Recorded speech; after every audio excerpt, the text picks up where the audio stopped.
The Galactic Military Academy sprawled across 3 moons of Kepler. 442, its crystalline towers reaching toward the void like desperate fingers clawing at eternity. Within those halls, the future defenders of the galaxy learned their trade. Species from 1,000 worlds united in purpose. Well, mostly united. Zara stepped off the transport shuttle, her boots hitting the polished deck with a satisfying thud. The sound echoed through the docking bay, drawing curious glances from her fellow cadets. She ignored them, hefting her single duffel bag over her shoulder. Humans traveled light. They had to. Look what the void dragged in, came a voice from behind her, dripping with disdain. Zara turned slowly, already knowing what she'd find. A Vorthack cadet, easily 3 meters tall, his chitinous exoskeleton gleaming under the artificial lights. For arms crossed over his barreled chest, mandibles clicking in what passed for amusement among his kind. His name tag read Krix Shadowclaw, because of course it did. Problem, bug boy? Zara asked, her voice sweet as poison honey. The other cadets in the bay went quiet. A few stepped back, sensing the tension crackling between the two like a live wire. Krix's mandibles spread wider, revealing rows of serrated teeth that could shred steel. No problem at all, little Deathworlder. He practically spat the last word. Just wondering how long you'll last before you break. Your kind always breaks. Zara set down her bag with deliberate care, never breaking eye contact. Funny thing about humans, Krix, we don't break easy. We bend until you think we're finished. Then we snap back and take your head off. Big words from such a small creature. Krix leaned down, bringing his face level with hers. His breath smelled like rotting meat and sulfur. I've crushed Deathworlders before. Heard their bones crack like dried twigs. Watched the light fade from their primitive eyes. The silence in the bay stretched taut as a bowstring.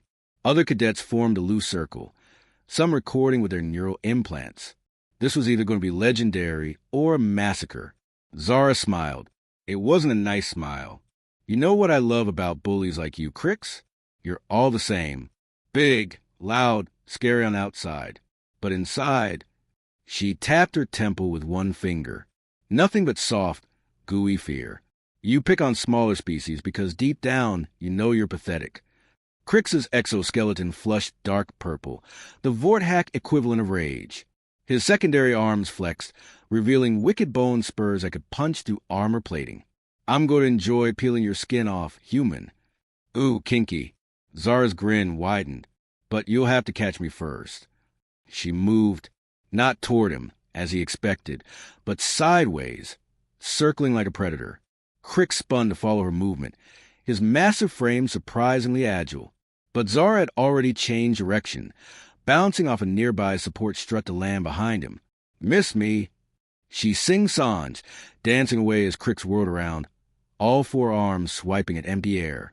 The crowd was growing now, word spreading to the Academy's neural network like wildfire. Cadets from dozens of species gathered to watch the show. Some cheered for Krix, others for the underdog human. Most just wanted to see blood. Instructor Valdek pushed through the crowd, her crystalline form refracting the overhead lights into prismatic rainbows. The Zeltharian's voice resonated like wind chimes in a hurricane. What is the meaning of this disturbance? Just a friendly chat, ma'am, Zara said, still circling Krix.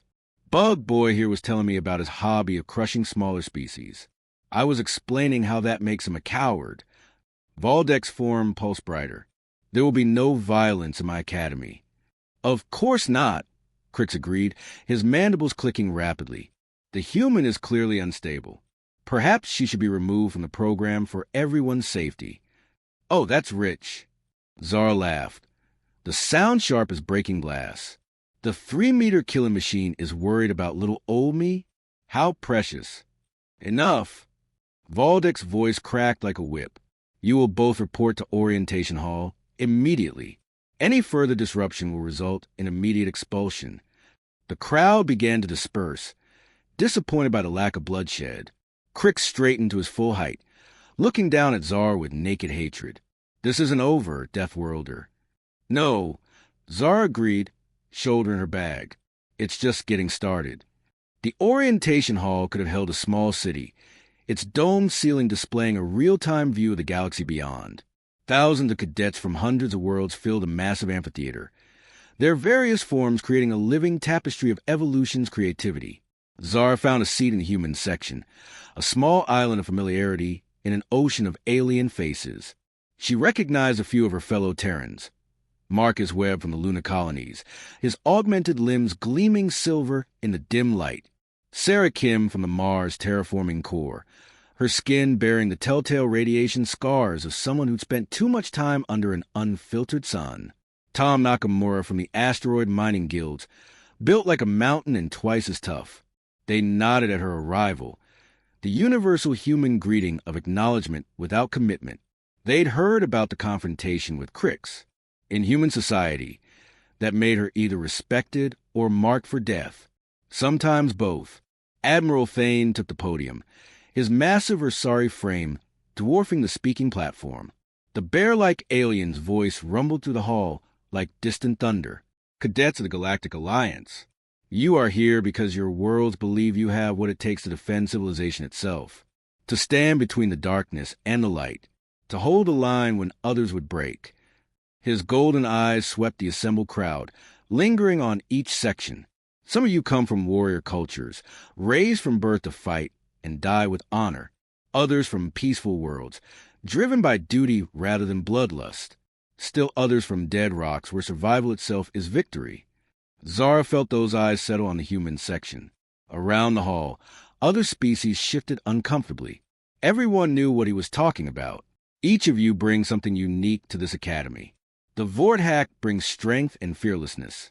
The Zoltharians bring wisdom and patience.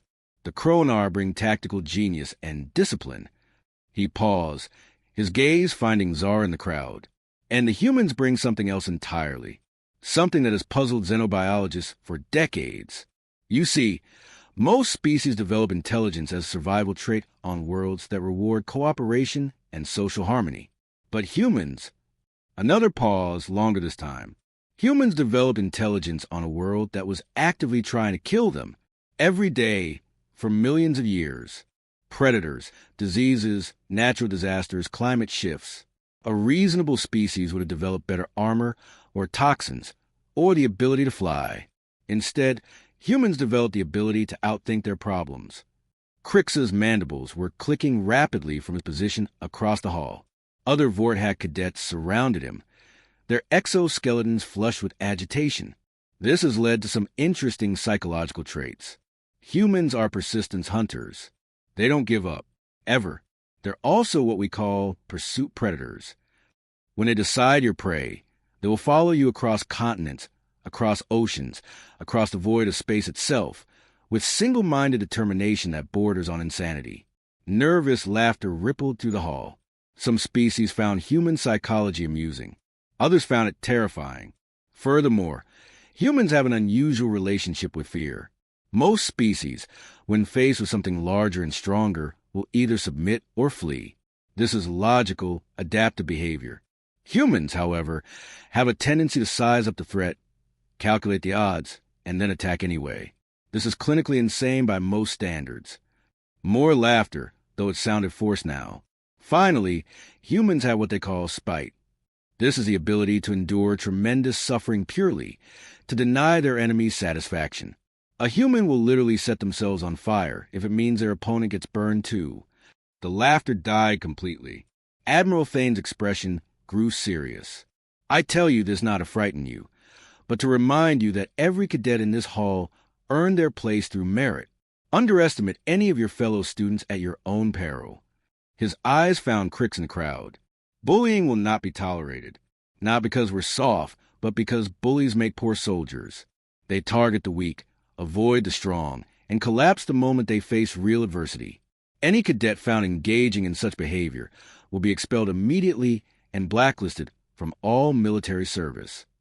Krix's exoskeleton had gone pale gray, the color of fear among his kind. Your first assignment begins tomorrow. You will be divided into mixed species squads for combat training.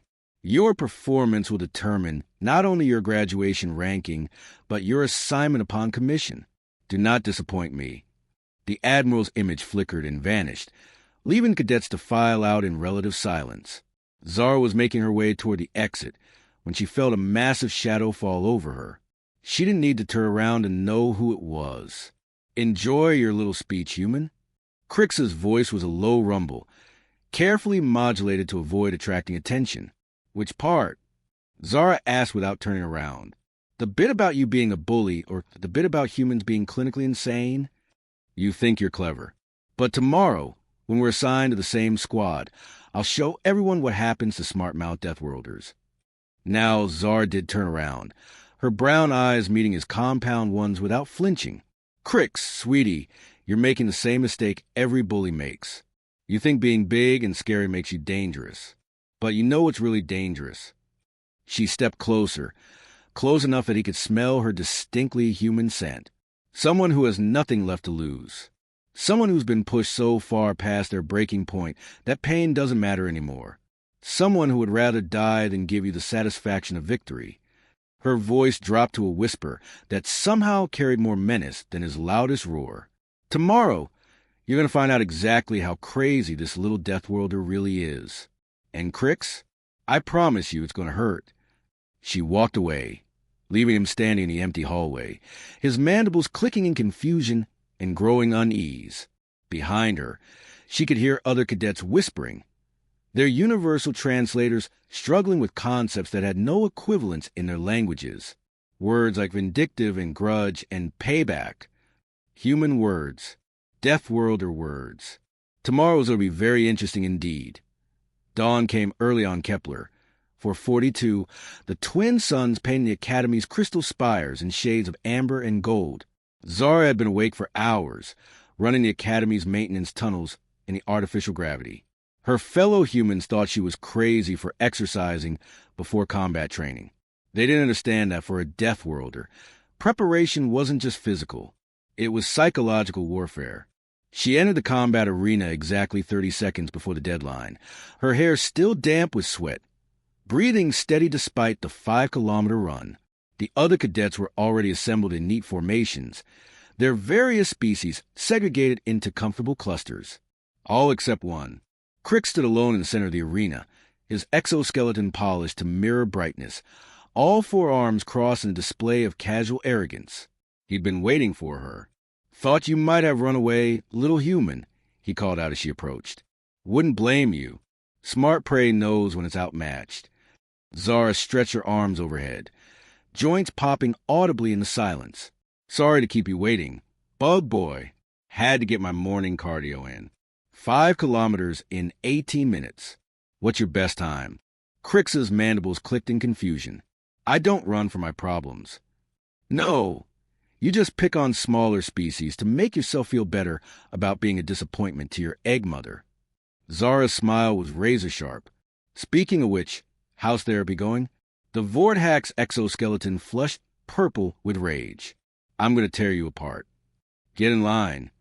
Instructor Valdek materialized at the arena's center, her crystalline form refracting the morning light into dancing rainbows. "Cadets, you will now be divided into combat squads for practical assessment. Each squad will consist of 5 members from different species backgrounds." She gestured, and holographic names began appearing above their heads. Zara watched with growing amusement as fate, or perhaps cosmic irony, played at hand. Squad 7. Cadet Chun Human. Cadet Shadowclaw Vorthack. Cadet Vex Kronar. Cadet Singing Wind Avari. Cadet Thornback Quillix. The other members of Squad 7 approached with visible reluctance. Nobody wanted to be caught between a human and a Vorthack with bad blood. Vex was typical Kronar stock, reptilian calculating, with the kind of cold intelligence that made them natural tacticians. Singing Wind was pure Avari grace, her feathered form designed for aerial combat. Thornback looked like someone had crossed a porcupine with a tank and given it anger management issues.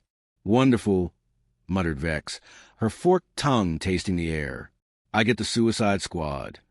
"The exercise is simple," Valdek continued, ignoring the growing tension.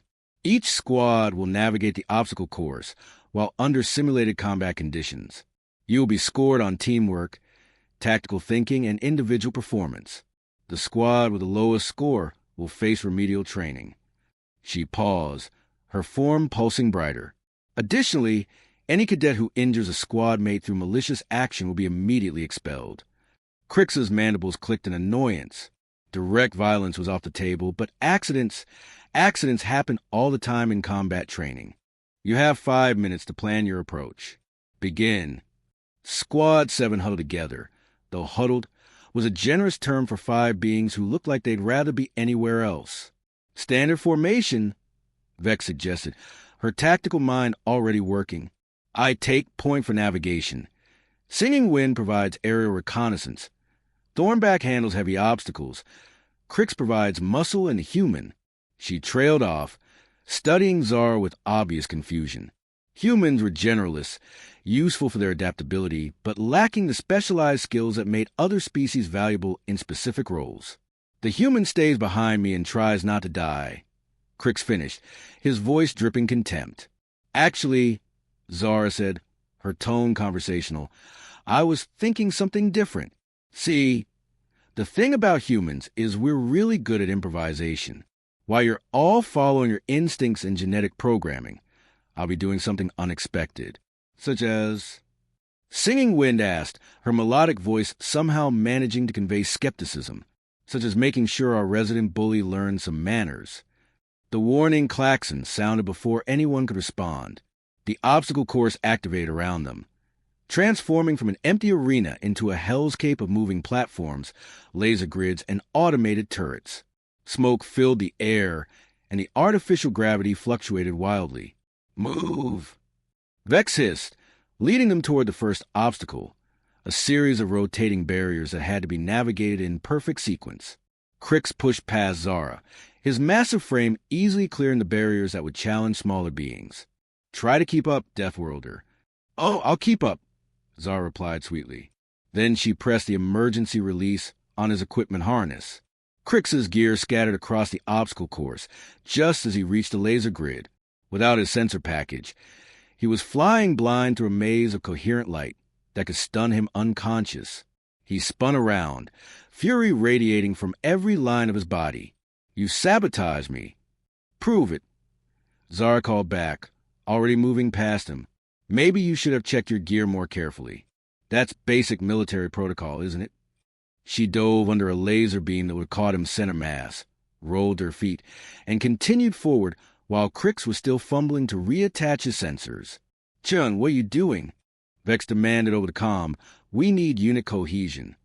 We need to teach bullies that actions have consequences, Zara replied, vaulting over a pressure plate that would have triggered a stunning blast.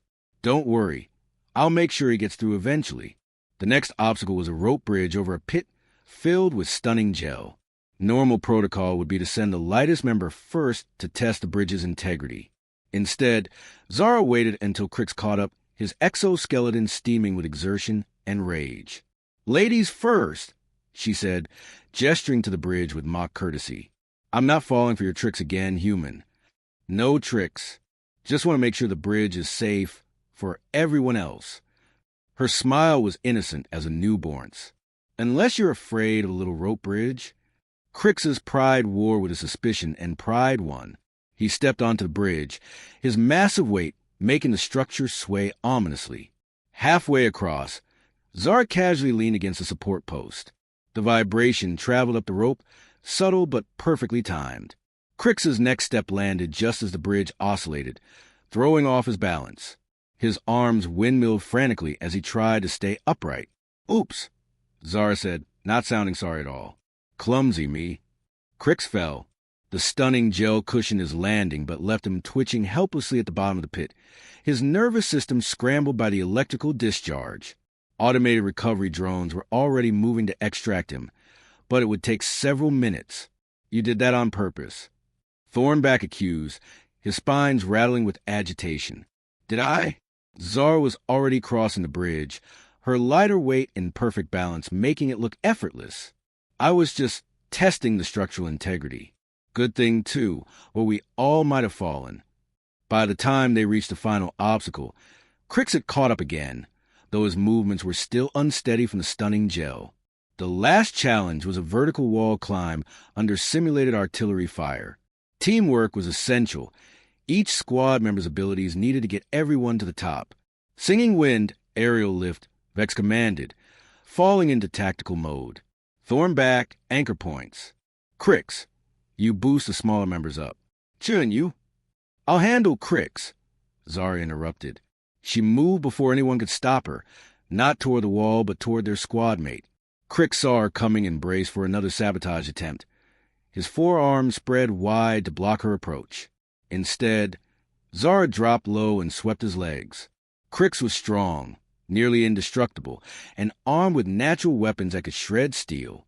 But he was also top-heavy, and his exoskeleton made him vulnerable to certain types of leverage. Physics was physics, regardless of species. He went down hard, his back hitting the ground with a sound like breaking stone. Before he could recover, Zara was on top of him, her knee pressed against the joint where his neck met his torso. It was the one vulnerable spot on a Vortex exoskeleton, the place where their major nerve clusters were most exposed. "Here's the thing about bullies," she said conversationally, ignoring his struggles. "They never expect their victims to fight back. They certainly don't expect them to study their weaknesses and plan accordingly." Krix tried to throw her off, but the angle was wrong. His massive arms couldn't reach her, and every movement sent spikes of pain through his nervous system. "I spent all night researching Vortex anatomy," Zara continued, applying just enough pressure to make her point. "Amazing what you can find in the Academy database. Did you know your species has 17 major nerve clusters? And that 13 of them are accessible through external pressure points. Get off me." Krix's voice was strained with pain and humiliation. "See, that's the problem with being a bully. You get so focused on intimidating others that you forget to watch your own back." She leaned closer, her voice dropping to a whisper. "And you definitely forget that some species fight dirty." Around them, simulated artillery fire continued to rain down, but their squad mates had stopped climbing to watch the confrontation. Even the automated system seemed to pause, as if the arena's AI was curious about the outcome. "You want to get up?" Zara asked. "Here's what's going to happen. You're going to apologize to every cadet you've bullied since arriving at this academy. You're going to treat your squad mates with respect. And you're going to remember that humans might be small, but we're mean, vindictive, and we hold grudges like nobody's business." "Never," Krix snarled, though his voice lacked its usual confidence. Zara sighed and applied a bit more pressure. Krix's struggles intensified for a moment, then ceased as the pain overrode his nervous system. "Let me put this in terms you'll understand. Right now, I could paralyze you permanently with about 3 kilograms of additional pressure. The medical scanners would show it as a training accident, structural failure due to inadequate safety protocols." His compound eyes went wide with genuine fear. "But I'm not going to do that because I'm not a bully like you. I'm just evening the odds." She climbed off him but remained in striking distance. "So what's it going to be, Bug Boy? Do we have an understanding?" Krix struggled to his feet, his exoskeleton pale with shock and humiliation. Around the arena, other cadets had stopped their exercises to watch. Word was spreading through the Academy's neural network at light speed. The human had beaten the Vortex, not through superior strength or natural weapons, but through intelligence, preparation, and sheer bloody-minded determination. It was the most human victory imaginable. Krix's mandibles worked soundlessly for a moment. "I understand." "Good boy." Zara patted his arm condescendingly. "Now let's finish this exercise. I'd hate for our squad to get a bad score because of all this drama." The rest of the obstacle course passed in stunned silence. Squad 7 finished 3rd overall, a respectable showing that kept them out of remedial training. But the real victory wasn't measured in scores or rankings. As they filed out of the arena, Instructor Valdek's crystalline form appeared beside Zara. "That was educational," the Zeltharian observed. "Just demonstrating human problem-solving techniques, ma'am." "Indeed. Though I should warn you, Cadetchin, that your approach may attract attention from other bullies. Some species see dominance displays as challenges." Zara grinned, her brown eyes sparkling with anticipation. "Let them come. I've got 3 more years of practice, and humans are very good at learning new tricks. Behind them, Krix walked alone, his pride as shattered as his ribs would have been if Zara had chosen violence over psychology. The other Vorhack cadets gave him a wide berth, clicking their mandibles in disappointment and shame. The hierarchy had shifted. The pecking order had been reestablished. And at the Galactic Military Academy, word spread like wildfire. Don't mess with the Deathworlders. They bite back.